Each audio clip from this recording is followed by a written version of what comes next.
Assalamualaikum warahmatullahi wabarakatuh. Halo semuanya, perkenalkan nama saya Bunga Dharma Arindrum dengan IPM A1N02104. Di sini saya akan menjelaskan materi tentang konsep manajemen pendidikan. Ada 5 indikator di sini. Yang pertama adalah konsep manajemen pendidikan tinggi, kedua, penyelenggaraan pendidikan tinggi, ketiga, manajemen perguruan tinggi, keempat, dimensi makna perguruan tinggi, dan yang kelima adalah perguruan tinggi dan tantangan globalisasi.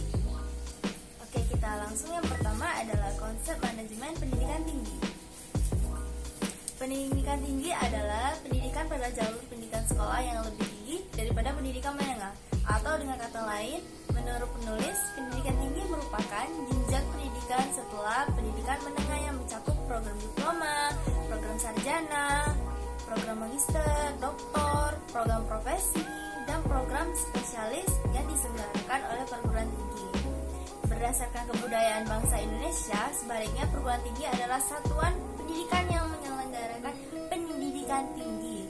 Yang pertama, konsep pendidikan tinggi. Nah, menurut Peraturan Pemerintah RI Nomor 60 Tahun 1999 tentang pendidikan tinggi, tujuan pendidikan tinggi Indonesia adalah yang pertama, menyiapkan peserta didik menjadi anggota masyarakat yang memiliki kemampuan akademik dan profesional yang dapat menerapkan, mengembangkan atau memperkaya khasanah ilmu pengetahuan, teknologi, dan kesenian. B. Mengembangkan dan menyebarluaskan ilmu pengetahuan, teknologi, dan kesenian serta mengupayakan penggunanya untuk meningkatkan taraf kehidupan masyarakat dan memperkaya kebudayaan sosial. Kedua, konsep perguruan tinggi. Perguruan tinggi menyelenggarakan pembelajaran, penelitian, serta pengabdian kepada masyarakat. Pendidikan tinggi merupakan kegiatan dalam upaya menghasilkan manusia terdidik yang sesuai dengan Pancasila dan norma yang berlaku dalam masyarakat. Penelitian merupakan kegiatan telaah taat kaidah dalam upaya menemukan kebenaran atau menyelesaikan masalah dalam ilmu pengetahuan, teknologi, dan kesenian. B. Penyelenggara pendidikan tinggi. Pedoman pengelola perguruan tinggi terdiri atas dua, yaitu yang pertama, yuridis atau hukum dan peraturan perundang-undangan yang terdiri atas Undang-Undang Nomor 20 Tahun 2003 tentang Sisdiknas, Undang-Undang Nomor 12 Tahun 2012 tentang Dikti, PP Nomor 4 Tahun 2014 tentang Permendikti. Kedua, teori-teori dan ilmu pengetahuan berupa buku dan karya ilmiah atau jurnal hasil penelitian. Peraturan Pemerintah Nomor 60 Tahun 1999 tentang Pendidikan Tinggi mengatur bahwa penyelenggara perguruan tinggi yang dilakukan oleh masyarakat harusnya berbentuk yayasan atau badan yang bersifat sosial. Ketentuan tampaknya dimaksudkan untuk memberikan status badan hukum kepada penyelenggara pendidikan tinggi. Jadi, ada semacam jenjang dalam penyelenggara perguruan tinggi swasta, yaitu jadi ada semacam jenjang dalam penyelenggaraan perguruan tinggi swasta, yaitu jenjang pertama universitas dan jenjang kedua yayasan. Untuk perguruan tinggi negeri, perguruan tinggi sendiri sudah merupakan badan hukum milik negara atau yang disebut dengan BHMN yang bersifat nirlaba atau non-profit, sejajar dengan badan usaha milik negara atau dikenal dengan BUMN. 3. Manajemen perguruan tinggi. Ada beberapa aplikasi fungsi manajemen umum dalam manajemen perguruan tinggi, yaitu yang pertama, perencanaan. Perencanaan program kerja termasuk perencanaan anggaran bukan merupakan hal baru bagi perguruan tinggi, baik perencanaan 5 tahunan maupun perencanaan tahunan. Kedua, pengorganisasian.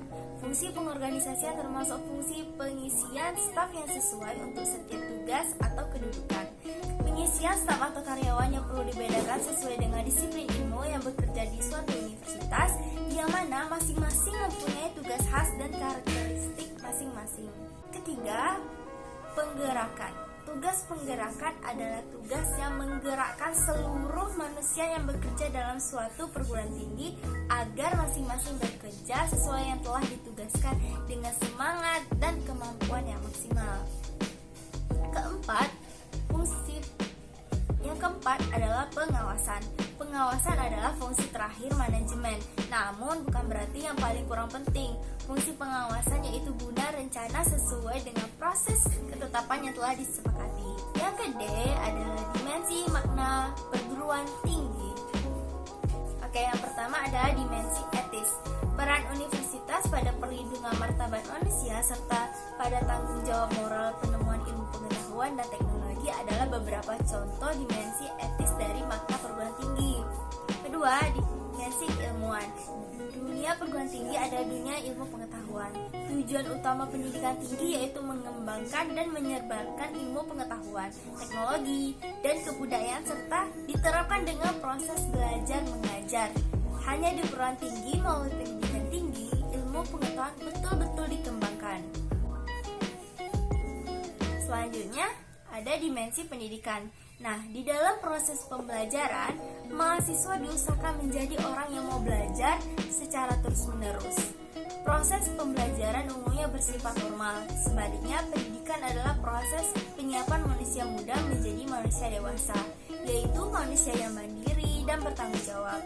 Dalam proses pendidikan, termasuk pendidikan tinggi, tidak ada pengaturan, kurikulum, atau tidak ada struktur atau sistem.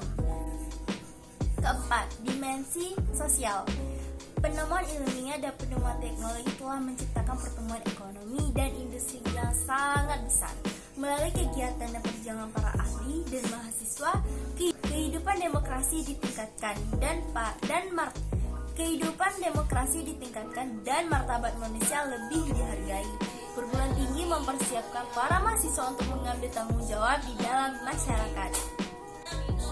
Kelima, dimensi korporasi. Perguruan tinggi memberikan jasa kepada masyarakat berupa pendidikan tinggi dalam bentuk proses belajar mengajar dan penelitian. Yang diajarkan dan diteliti adalah ilmu pengetahuan. Perguruan tinggi memiliki pelanggan yaitu para mahasiswa, masyarakat, dan lulusannya. Kelima, adalah materi terakhir. Perguruan tinggi dan tantangan globalisasi.